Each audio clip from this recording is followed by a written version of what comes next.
What's up, you freaks? Welcome back to Tales from the Crypt. It's your boy Marty here with a little pre-podcast recording to let you know how this episode structure is going to work, because it's not like anything we've done before. Some of you may know that I traveled to Riga, Switzerland over the weekend to attend the Baltic Honey Badger Conference hosted by Hodl Hodl. It was an incredible conference, had an amazing time. There were some very intense discussions about Bitcoin, especially revolving around the bug that was found last week. I had the pleasure of sitting down with Matt Corallo for the third time on this podcast to discuss that bug.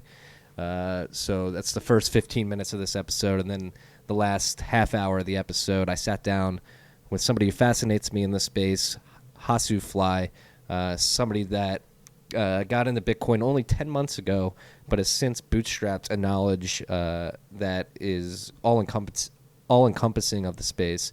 Certainly not an expert, but the amount he has learned in a short amount of time is staggering, in my opinion. So I sat down with him to discuss how he got caught up to speed with everything going on in Bitcoin and the overarching cryptocurrency landscape. And he really gives us some good insights on how he learns and the processes he used to sort of come to the conclusion that Bitcoin is the most important project in this space, and how he is able to sort of get to a level where he could create incredible content. He's co-written a couple pieces with Nick Carter and Alexander Lagel about how to value these cryptocurrencies and sort of the history of the narratives that have gone on in Bitcoin in particular. So I think you guys are really going to enjoy the insights that Hasu provides when it comes to how to learn about Bitcoin and the mental models one should try to develop when trying to learn anything new, really. This could be applied to subjects beyond Bitcoin and cryptocurrency. So I hope you guys enjoy it. This episode of Tales from the Crypt is brought to you by honeyminer.com. If you're looking for an easy way to earn Bitcoin and you have some extra computers or extra GPUs laying around, I highly recommend you go to honeyminer.com, download their software, and you can turn those vacant computers into revenue streams. And what you do with Honeyminer is you download their software onto your computer, you start running it, and basically your computer starts mining profitable altcoin chains. And basically they have a mining pool that uses all this computing power of all their users to mine altcoin chains and then immediately dump them to Bitcoin, and you get a little Bitcoin in your account for commensurate with the amount of energy you are providing to their pool. So if you want to, if you're sitting there at home with no Bitcoin and you don't have enough to buy any, but you want to get in and sort of get some skin in the game, a good way to do that could be taking an extra computer and turning that on, downloading Honeyminer at honeyminer.com and put your computer to work, basically. So please check out our friends at Honeyminer. I will put a referral link in the description of this episode. Again, I want to thank Honeyminer for sponsoring us. They're an incredible product and a great way to get introduced to Bitcoin and cryptocurrency, in particular, in my mind. Beyond that, I hope you guys enjoy the interviews with Matt and Hasu, and I look forward to hearing the conversation around these episodes on Twitter. Peace and love.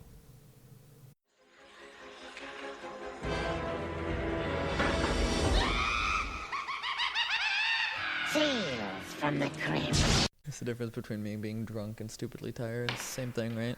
Well, that's a good intro. There we go. Fair enough. What's up, freaks? We're here in Riga. It's been a long weekend, long week, especially for Matt, who I'm speaking with. Matt. Hey, yeah, it's been an interesting week, stressful week, and then came to Riga and been hanging out here, so have to admit I have not had a whole lot of sleep in the last week or so. Yeah. I got an early morning DM from you. I was surprised that you were even kicking. Yeah, I guess it is vaguely surprising. I got like 4 hours of sleep last night, maybe. Yeah. Well, enough that I'm not completely dead.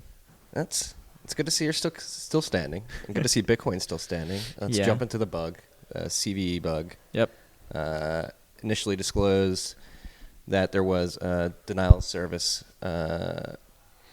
bug, and later disclosed that with that denial of service bug, there was also an inflation overflow. Yeah. So it was originally reported to us as a denial of service, and the original report said like, well, pretty sure there's no, or I think the original report said flat out there's no way to do inflation with this, but there's a crash bug in terms of if you have a transaction that spends an input twice within the same transaction, you could crash nodes that are 0.14 through 0.16, and then 0.15 and 0.16, some of their earlier 0.16 versions, also sometimes would accept the depending on exactly how it was structured, sometimes would accept the transaction and allow you to create Bitcoin for yourself. Mm-hmm. Not ideal for a protocol that is trying to have a hard cap. No, not really. Being able to print your own supply is not ideal. I mean, there's some altcoins that have had supply printing issues, and people were actively printing supply, and the price didn't go down. So yeah, it was Verge. Apparently, the markets are kind of stupid sometimes. Yeah, Bitcoin actually rose after this bug was disclosed. Yeah, well, the markets are trying to tell us that we need more bugs. Gets us in the press. Well, let's talk about that. So, if anything, this incident proved that obviously the software is not infallible. There's always going to be bugs in software. Yeah. And so let's talk into that. Like, there's never going to be bug-free software, and this is something. No, there's not. This particular issue, I would not have guessed that we would have had this issue. Like, a lot of things went wrong for us to have this issue. This issue caught a very specific hole in some of our test coverage. Like, we had decent test coverage in a lot of other parts kind of right around this. The review process failed because it was an optimization that would have otherwise been correct. And as of older versions of Bitcoin Core, the optimization would have been completely fine. And so different patches interacted with each other negatively. So, it's humans, and a lot of things went wrong for this particular bug, but, there are also other classes of bugs that can have also very damaging impacts on individual users of Bitcoin Core. So, yeah, there's never going to be bug-free software, and ultimately Bitcoin is still a human system. If this had been exploited, I think at least the vibe here is the community would have been pretty vocal about saying, like, no, we're just going to undo that. We're going to do a big reorg. Would have been very painful, incredibly painful, and potentially some people would have lost money if they were accepting payments, and then it got reorged out. But, we would have survived. That's happened before. It wouldn't be the first time. Now, Bitcoin has grown up a lot since it happened, so hopefully that doesn't ever happen again. But no, that's it's another thing. Was it a 2010 bug, right, or 2013 was the overflow? The overflow was 2010 or 2000, 09 or 10. It was before my time. Yeah. But there was also the BDB locks bug, so the 0.8 and 0.7 fork, where there was also a reorg, or there was a chain split. So there was eventually one side, one out. But that was I'm gonna get the year wrong if I try to guess, but that was slightly more recent. I think it was March 2013. Yeah. I did a history of Bitcoin episode, so I know. There you go. On top of it. No, it was fascinating. You were just on a panel with a couple other core devs, and then Eric Voskuil from LibBitcoin. One thing Brian Bishop made everybody aware of is that there was a breakdown of the communication channels too, as well, which is crazy. Well, I mean, like, look, we have the BitcoinCore.org website, we have mailing lists, we have a number of different communication channels, and most of them have not been structured to and have never really needed necessarily to be instant updating or updating on a very short time frame. And so a few things went wrong in those areas. And so, we had a little website glitch where the website didn't update for half an hour until someone fixed it. And then the mailing list for the provider, the Linux Foundation mailing lists that we use, were just down when we were trying to disclose the version. So we fell back to Twitter and the website. But yeah, these things fall over, but it's all right. Yeah. No, it's a good lesson. It's definitely scary, definitely heavy, but it's a good reminder that this is something. It's not going to be the last bug. Yeah, I mean, yeah, I said on the panel, and I've been saying kind of this weekend, we haven't had a chance to do full postmortems. Like, we haven't, I still need to go back and reread the IRC logs from when that patch was merged, because there was some discussion, not all of the review for that patch happened on GitHub necessarily. There was probably some discussion on IRC of it and various other communication channels potentially. So, need to go back, reread all of those, form a more full opinion of exactly what happened, and then try to think about, what exactly went wrong and how can we prevent that from going wrong in the future, and how can we pivot some contributors back towards better testing of some areas like this and more full test coverage and whatever. So, we're going to turn this into something hopefully a little bit positive. We're going to figure out what we need to do to make sure that this class of bug doesn't happen again. But yeah, there were some people saying that Bitcoin can't use the meme that it is sound money and has a hard cap now. What do you have to say to that? Yeah, I mean, what was the quote I just said, right? It was Bitcoin's a human system. Ultimately, it's consensus of humans. We try very, very hard to make sure that you can accept payments on a short, non-human timescale, right? But if something falls over, humans step in. Humans will resolve it in the direction of kind of the obvious direction. I mean, in a bug like this, there's an obvious direction. There's one fork where people are printing money, and there's one fork where people can't print money. People aren't gonna I mean, it's just kind of absurd. Yeah, nobody's gonna go work on that inflation chain. Yeah, no one's gonna be like, oh yeah, this chain with inflation, that looks good. I'm gonna use that for my money. I'm gonna start trading that one. I'll only hold you for 5 more minutes. Let's shift to something more optimistic. You want to talk about Betterhash for a little bit? Sure. Yeah. So I mean, we've talked about this on this podcast before. Yeah, we did. I guess the last episode that I was on. Yeah. Talked a lot about that. But yeah, so I've been trying to circle the wagons with various people who have interest in deploying it, whether in the pool end, but also on the actual mining end. So it's kind of a little bit of a chicken and egg problem. You have to get both stood up and going at the same time, which is difficult. But there's a lot of interest. So there's a lot of people who, have looked at it, have said, this is really cool. The ability to have actually decentralized mining, but still have the advantages of pools, like the consistent payout and the pooled payouts, is really cool, and would really like to deploy it, but it's a question of finding the technical resources to implement and start using something like that, in spite of the fact that it's not going to make you more money. Yeah. Right? It's profit neutral. It's not going to cost you more. There's maybe slight efficiencies here and there if you optimize it sufficiently, but it's a big lift to deploy something like that. So it's slow moving, but I'm optimistic. I'm as well. But what I want to dive more into is that you think this is critical for Bitcoin's future. Yeah, I mean, I think it is. Well, I don't know if Betterhash specifically is, but certainly hash rate decentralization is very critical. Bitcoin, I still say Bitcoin is an experiment.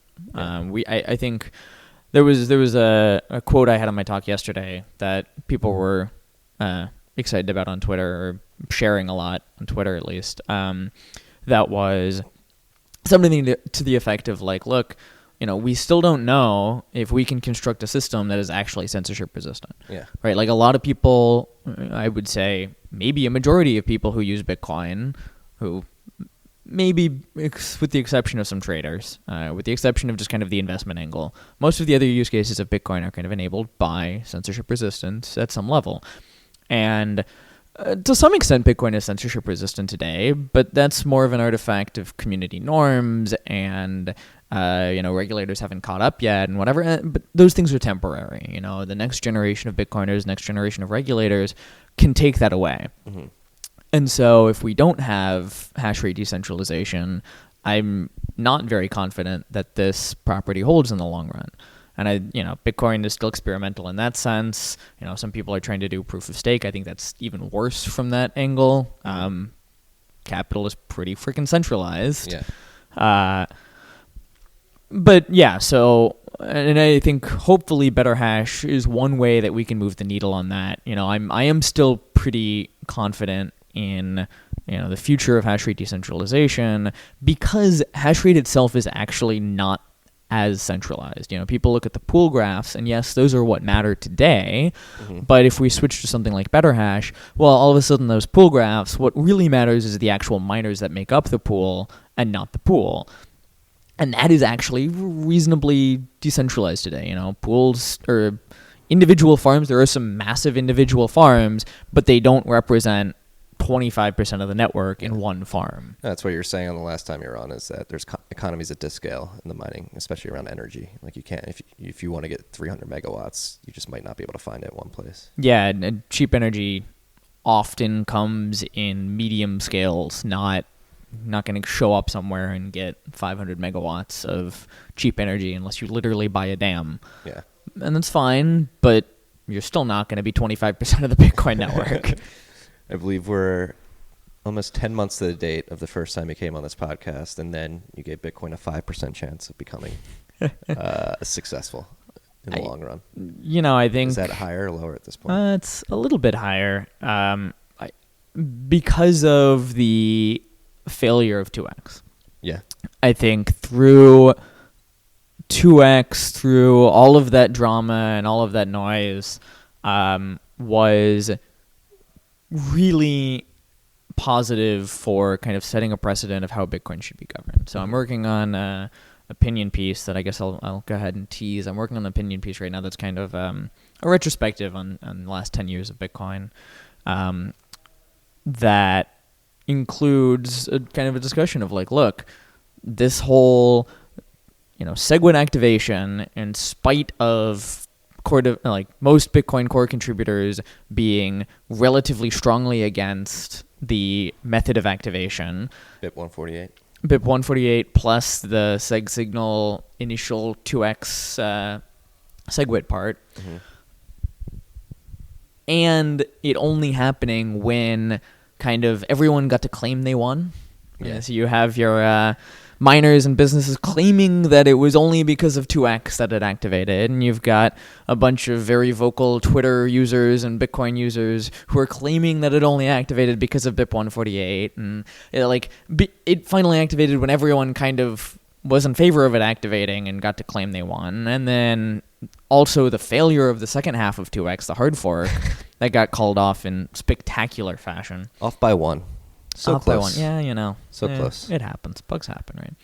Yeah. But just like the politics around 2x, the hard fork part of 2x failing, really cemented the kind of social consensus around how Bitcoin should be governed in a way that sets it apart from all of the other cryptocurrencies in exactly the way that I wanted to see happen for Bitcoin. There are many other cryptocurrencies. If you don't like that, you can go use BCH, or you can go use any one of these other ones, and that's fine. But Bitcoin is governed in a much more unique way, and that really makes me happy to see, as it generates confidence in the long term, and in the next generation of Bitcoiners still being able to use Bitcoin in the way that we love, and not just us. Right? Yeah. No, well, you've had a long week. I told you it would only be 15 minutes. We're at 15 minutes. I'm going to go take a nap. Yeah, go take a nap. Thank you for coming on. Thank you for your work on Core, as always. And yeah, that's Cheers. it. That's it. We're going to go find another guest downstairs. All right. Awesome. Deuces. What's up, you freaks? Still here in Riga, sitting in a room that looks like somebody might have been tortured in at some point back in the day. A lot of wires, a lot of hanging wires. Somebody very interesting with me right now, somebody I'm fascinated with because of the way he exploded onto the Twitter and Medium scene over the course of the last 6 months in particular. But this person also just got into Bitcoin about 10 months ago, less than a year ago. And the pace at which he has caught up to speed with sort of what's going on in Bitcoin and everything else in the whole landscape of cryptocurrencies fascinates me. I want to introduce you all to Hasu. Hasu, welcome to the pod. Thanks, Marty. Thanks for coming on, man. So let's jump into this. Let's talk about your history for a little bit. So you were a poker player, correct? Yeah, that's right. How long were you playing poker? 10 years. 10 years? Every day? Pretty much, yeah. Yeah. Why were you playing poker for 10 years? How'd you get into poker? Well, it was a hobby at first, right? Like everything. Then I started to make money with it. And, yeah, Okay. eventually it got professional. Yeah. What's it like being a professional poker player? Is it a fun profession? Would you recommend it? No, definitely not. Why not? I mean, it's fun for a few select people, right, who can make money with it. But Yeah. it's a grind for like 99% of the rest. So you're considered one of the top echelon poker players? Yeah, it says so, yeah. Wow. I'm honored to be speaking with you. Nah, dude. Come on. So back to Bitcoin. Again, I'm fascinated. So what I want to get out of this podcast for you freaks out there, especially if you're newer to cryptocurrency and Bitcoin in general, what I wanted to talk to Hasu is because, again, like I said in the intro, fascinated with the pace at which you got caught up to speed and are sort of like you've co-written some prolific pieces, most recently in the last 2 months with Nick Carter. Who else did you write the second one with? So I had 2 articles with Nick Yeah. and 2 with Alexander Legal. Mm-hmm. Yeah. This framework for Yeah, the mental framework. for valuating cryptocurrency. Yeah. How to think about Yeah, if they can become valuable. Yeah, and the fact that you wrote that one in particular 10 months in is fascinating. So what I want to get out of this podcast again is how did you learn so fast? What were the resources that you used? And what sort of was your routine? And how were there any particular resources or people in particular that sort of push you in the right direction? So yeah, let's just elaborate on that. Okay, sure. So, I mean, the most important thing is there's no substitute for hard work, I think, for putting in just a lot of time. And I've always been like an obsessive person. I think that's how you become a good poker player as well. And for me, it's all about immersion. So if you pick a topic that's interesting to you, I mean, not everyone has like this obsessive kind of personality who can enjoy looking at the same topic every day and still find it interesting. But for me, that's the case. So after I was done with poker, I had Bitcoin on my list for a while because I had the feeling there was something interesting there, but the same reason that made me good at poker was the reason that I don't look at other stuff that could be a distraction. So I want to think that that's one of the reasons why I didn't get interested earlier. But when I did, I eventually made a full transition to Bitcoin, and just started reading, listening, watching, like Bitcoin related stuff all day pretty much. So how did you find the best resources? What was your filter in your filtering process? So, in Bitcoin, when I got into, I wouldn't even say Bitcoin because it wasn't about Bitcoin in the beginning. It was just the crypto space, okay? So, I was under the impression that there was an incredibly poor signal to noise ratio. That was my first impression. Yeah, why is this? I don't know. I had this feeling that a lot of the information that I got was wrong or misleading, and often willfully so. I mean, I knew there was a lot of money at stake for different groups of people, and they had different incentives. So I was worried about that right from the start, pretty much, that people give you information because it makes them money, right? They have something to gain. Yeah, they have bags they're holding. Yeah, exactly. That's what we would say nowadays, yeah. So the beginning was very hard, very painful, I'd say. Just wading through so much bullshit. I mean, you get into, like, I had no one to guide me in the beginning, I'd say. I think the first thing that helped me was finding some people who you can trust, like personalities in the space, who you think they have very few, like they're very high signal, very strong signal, okay? And then workers like latch onto them pretty much. Like Nick Szabo was definitely that guy for me in the beginning, and it gave me a good start to like read through his entire archive, like of Bitcoin related. Hit up on enumerated blog freaks. Yeah, totally, man. Yeah, my first exposure to him was in the podcast with Naval. With do you remember who the host was? Patrick O'Shaughnessy. No, it was some other guy, some of the startup investor, like a famous guy. Yeah, Patrick O'Shaughnessy, I think, right? No, it was someone else, but it doesn't matter. Jason Calacanik? No? I thought it was... We will find out later. We'll find out. Yeah. We'll put the link in the bio. Yeah. I mean, the podcast was really good. I mean, that's what Naval and Nick got together to explain cryptocurrency, mostly focused on Bitcoin and Ethereum, to the host of the podcast, like talking to a complete beginner. And he had all the beginner questions that I would have had in his position, so it was very helpful. And from there I found Nick's blog, and then latched onto that. And yeah, you need to like start filtering, like radically removing noise, I think, from the space. So I followed like 1,000 people in the beginning on Twitter especially. Twitter is like hands down the best resource to learn about crypto. Like everything happens on Twitter. That's what I realized pretty soon. You just see like what people did Nick engage with, for example. Which people does he follow? Which people does he talk to, especially? That's another thing that I found extremely helpful. On Twitter, you have this feature that you can get a notification for everything someone writes. Not only their tweets, but also their responses that wouldn't show up in your feed normally unless you follow like both persons who are in the conversation.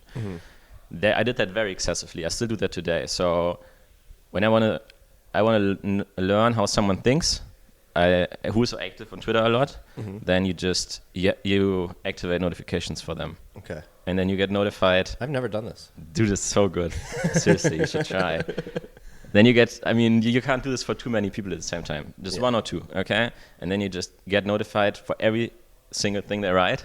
And you just like just stalk them? Yeah, just stalk every single conversation that they have. And like eventually you have a mental model of them in your head, like what kind of person they are, how they think, how they would respond, and then, I mean, you keep them in your head, you carry them with you. Okay, so I have a mental model of Nick Szabo in my head, just from following him for 2 months on Twitter and reading every single word that he said, every single response, and the response to that, and basically stalking the whole conversation. And now I have a small Nick Szabo in my head, who I can ask if I have a question and he will answer. Okay, for example. It's a great way to frame a mental model. Yeah, this is from a book. I'm terrible at remembering names, but Napoleon. Do you know this? No. Napoleon Bonaparte? No, some other guy. I linked to the book as well, but he had this idea originally. It was like the author of that book followed like the most important people, the most successful people in the world, like, and interviewed them, basically derived lessons how to become successful. That's the idea of the book. And one core idea for him was I think that's the only idea that I remember from the book, but I think it's very valuable, is to have like this consortium of people in your head that you can talk to, basically, who are your advisors for everything. And I have this. I totally adopted that. And it was very hard before I went on Twitter. I mean, there was one person, particularly in poker, who was a close friend of mine who I respected a lot. And I had this mental model of him in my head. Yeah. So, but it was only possible because I had spent a lot of time talking to him, learning how he would respond and think about various things, So I could ask him even if he's not present. But it's hard for people who you don't know very well. And that's where Twitter comes in so big, that you can follow, get notified for everything. Basically, you start following them around. You become like their little helper, Yeah, that was extremely helpful. I did it for Nick, and I did it for 30, 40 other guys over time. Yeah. And when I felt like there wasn't much new information from one guy, then I moved to the next. Okay. Yeah. So you sort of get a complete understanding of how their mental frameworks work. Mm-hmm. Yeah. And then you move on to the next. Exactly. Yeah. I mean, some people you start discarding pretty quickly if you learn how they think. Mm-hmm. And there are definitely some of those in the space. Why would you discard them? Is it inconsistency, just dumb ideas, or? Yeah, lots of virtue signaling. Just things that they don't mean just because it looks good. You want to cut through that bullshit so hard. Yeah. Like you want brutal honesty. Like if you learn, that's like a very important idea, I think. Yeah. No, it's a very important idea. Laying the facts out and just being pure, getting the pure information and what is actually happening. Oh, and don't, if you start out on crypto Twitter, there's so much wrong information. You have to, I don't do this anymore, but I think it was very helpful in the beginning to start blocking people very aggressively. So, really? Yeah, whenever someone posted even people I respected before, if they posted any reference to technical analysis, I would block them instantly, okay? Just because there was so much information, I knew I wouldn't miss anything from someone who believed in technical analysis. Now, I know some people who can do technical analysis and who have a mental model that works about that. But those are not the people who give advice about technical analysis on Twitter, okay? So that you have to find some ways to reduce this universe of 100,000 people on crypto Twitter to 200, 300, maybe 500 people who you can follow and read everything of and consume everything of. Yeah. And you have to find a way to do it. And that was one way for me. People who talk about price, blocked. Okay. Yeah. People who talk about TA, blocked. Especially if it's irrational in either direction. If it's irrationally pessimistic or irrationally optimistic. Okay. Giving some mic instructions here. So how long did it take you to build the confidence to sort of join the conversations on Twitter? Oh, I tried that from the beginning. Yeah. You can't be afraid to be wrong. If you say something get corrected, that's a very valuable learning experience. Yeah. I'd say. Yeah, I mean, you expose yourself definitely, and it's scary. But where it helps is being synonymous, right, or anonymous. Yeah. So you have nothing to lose, right? You start out as a nobody, and you can just start engaging with people's ideas, and write your own ideas in response. So that's where pseudonymity, I think, helps tremendously. Yeah. You don't bring the baggage of your past life, That's so important, I think.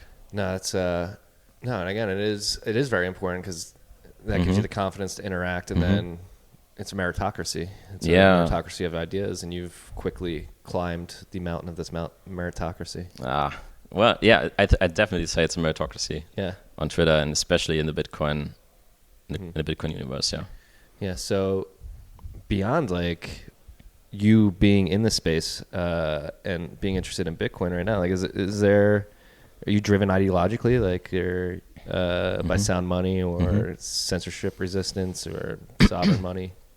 Well, in the beginning, I had some ideas why it could be valuable, but I was attracted by the same stuff that many people still believe in today. Fed protocol thesis was a big deal, and ICOs, democratizing finance, all this kind of stuff. You have no mental model to prove that wrong if you start out. Okay, so I participated in a couple of ICOs, and I bought a bunch of shit coins, and then only while learning, I was able to separate the financial aspect and the learning aspect, so I could draw a line between that, and when I learned something, then I made changes to my portfolio. I only put a small very small part of my total portfolio into crypto anyway. Yeah.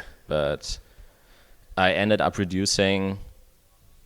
I wouldn't say I'm a Bitcoin maximalist, like by some kind of ideology or something, but I just started removing everything that didn't make sense. And Bitcoin is the only thing, like I'm totally convinced that Bitcoin is the only thing that remains if you follow this process. So yeah, let's jump into your piece with Alexander where you did the mental frameworks. Okay. So how did you come to this conclusion, sort of? We both had no idea, like that's how all my pieces start out. Like except like one or two, we had like a message that we wanted to convey. Mm-hmm. That was the case in just one or two articles. And all the other ones, it was, hey, do you know about this topic? Like, okay, if you find someone who's also interested in working together with you and just learning together, Yeah. like social learning is like the way that I learn. Yeah. Okay, yeah, I can't sit down and like read. I mean, I can read for a few hours, but I can't read alone every day. No. Like it's not, I don't think, like maybe some people can, but I can. You need to bounce ideas off people. Totally, exactly. Yeah, constantly challenge each other, bounce ideas. And so when I want to learn about a new topic, I find someone either who already knows about it, who I respect, and who can like mentor me, even if it's only for a few days. Yeah. But like this mentor and master model Mentor, is, mentee. yeah, Yeah. whatever it's called. Yeah, it's super helpful. So yeah, definitely like mentor other people who want to learn and become mentored. You know, Yeah. it's constantly look for people who can teach you.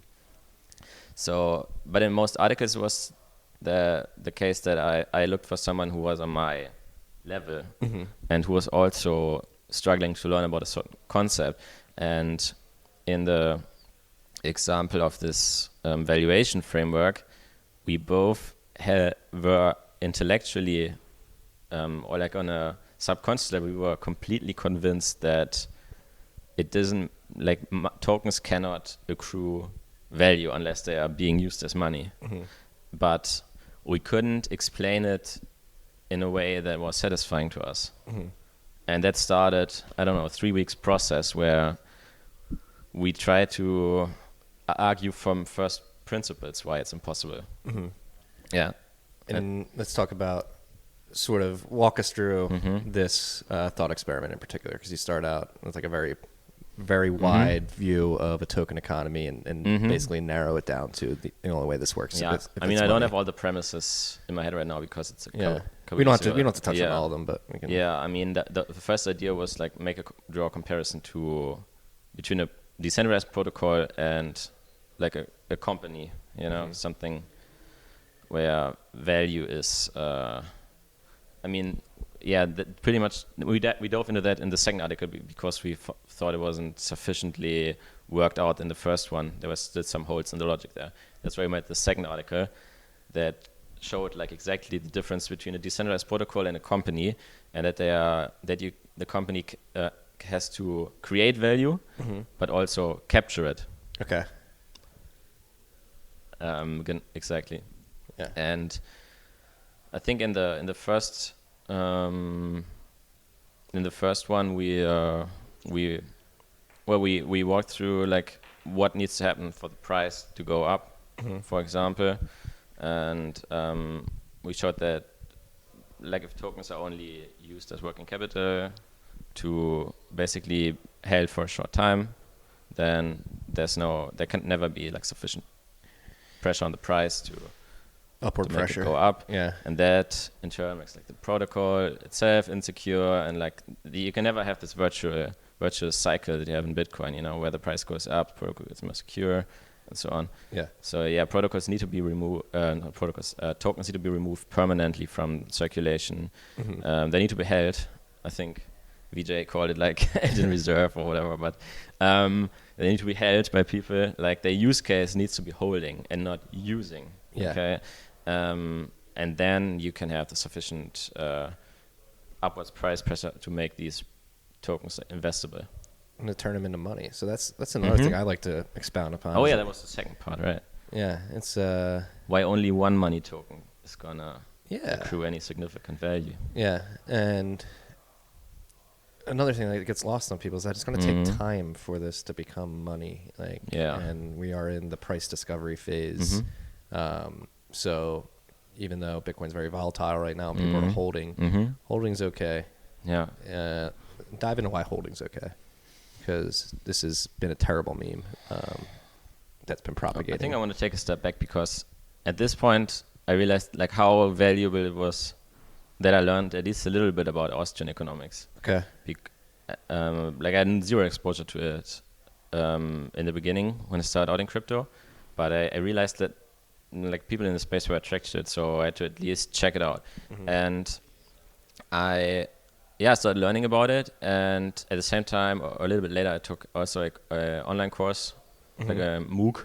A MOOC? A MOOC A on massive- microeconomics, and they both worked like very well together, because like if you're arguing about tokens, about money, about networks, I mean you have to have a model how actors are going to behave. You know, what's rational for them, how they're going to behave on their own or in groups, and you know, just what kind of behavior can you expect from them. And in the example of money, I think that was very, very helpful, because you can, I mean, in the case of money, you can, that's exactly what Austrian economics is about, like looking at what the individual is doing. Yeah.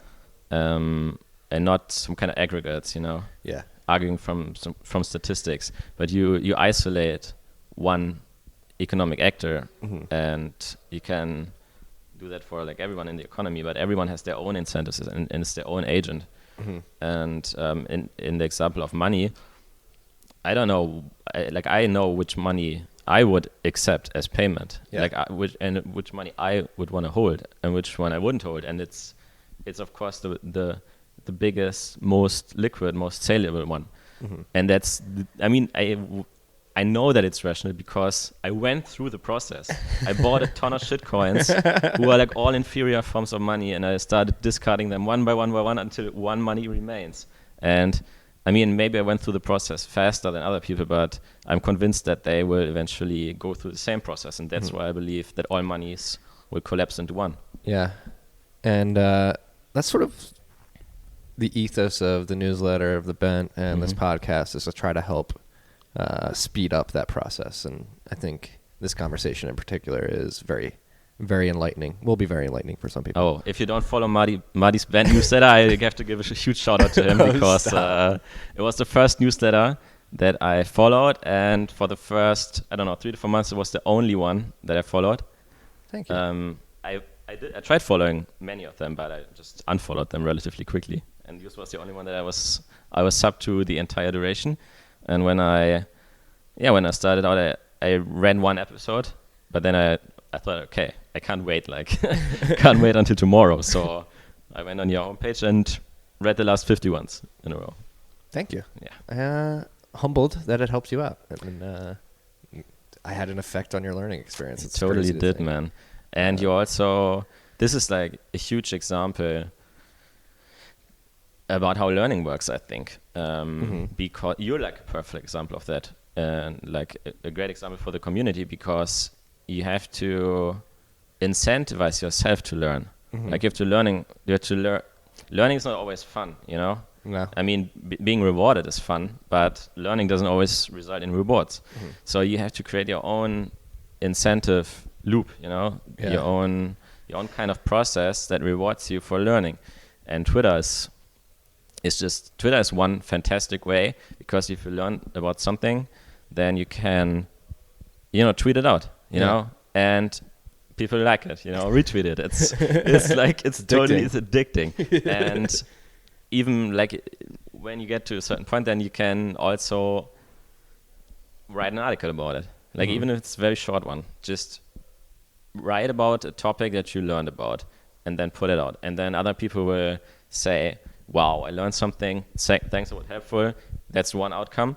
And I can only say it feels incredibly rewarding. And the other outcome is like, hey, good effort, but you missed like this and this and this and this.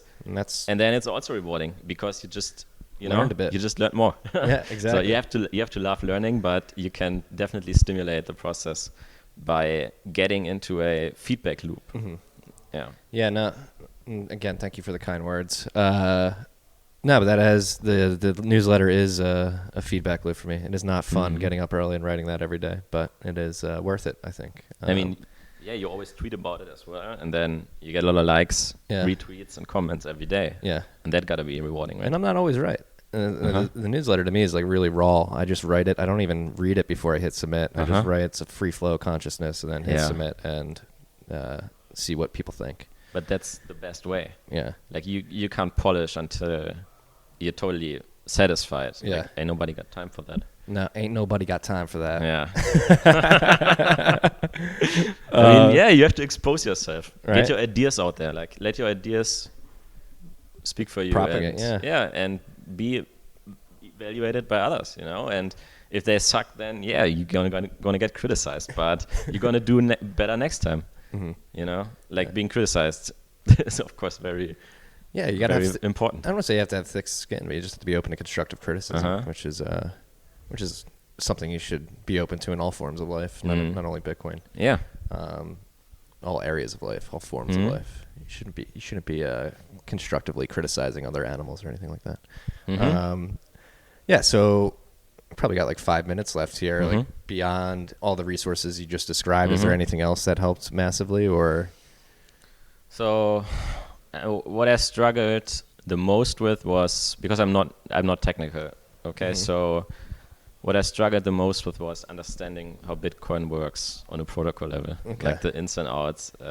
That was definitely like I have a better intuitive feeling for economic concepts, logic, than anything technical. So I think my process could be helpful for some people, because what I do when I learn about something that I don't really understand is I don't force myself to learn from a certain source. So I've ordered 2 different books to try to learn about Bitcoin, and I'm not ashamed to admit that they went totally over my head, and I found it incredibly dry and boring, and I didn't give a shit. Yeah. Okay. So I put them down, and yeah, that's what happened to the first book. And I bought the second book, and I tried again, and again, it didn't feel interesting or rewarding to learn about Bitcoin. Yeah. So I knew I had this like urgent feeling that it's important, you know. So I looked for different sources, and I listened to like an audio book about it, like some kind of recording, and then I eventually read through some more articles, and then eventually found a YouTube video that explained it like in an animated way, but really slowly and methodically. Yeah. And that's when it started. Like, I didn't grasp it right away, but that's when it started like working.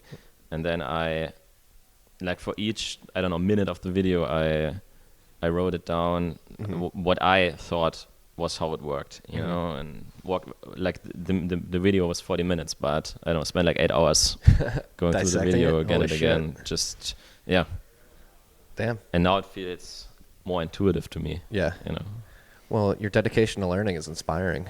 Yeah, but I mean, it took forever, right, to find one source that was even acceptable. So don't be afraid to discard sources.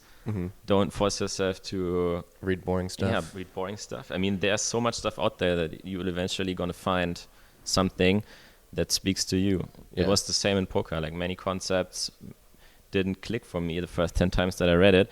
And then I found, like, then someone said the very same thing, explained the very same concept, but in a slightly different way. And suddenly it clicked. Yeah. And it's not about forcing yourself to understand it the first 10 times, but just keep going. Eventually you find one explanation that really works for you and that really clicks for you, because everyone is different. Yeah, everybody comes to these understandings from different paths. Yeah, everyone has like different prior knowledge, you know, and everyone's brain is working differently. Yeah. Yeah, like I'm more of an audio and visual learner. I hate reading. Yeah, me too, man. Yeah. I listen to like, that's something else that I did, like listen to 3 podcasts a day. Just while doing random stuff, you know. That's why podcasts are so awesome. I'm lucky to work from home where I can just doing workout in bed, just while doing the dishes and stuff, you know. All right, well, it's been enlightening. We're exactly a half hour in now. Awesome. Thanks for coming on, dude. Thanks for having me. It was my pleasure. I think the freaks are gonna like this one. Peace and love.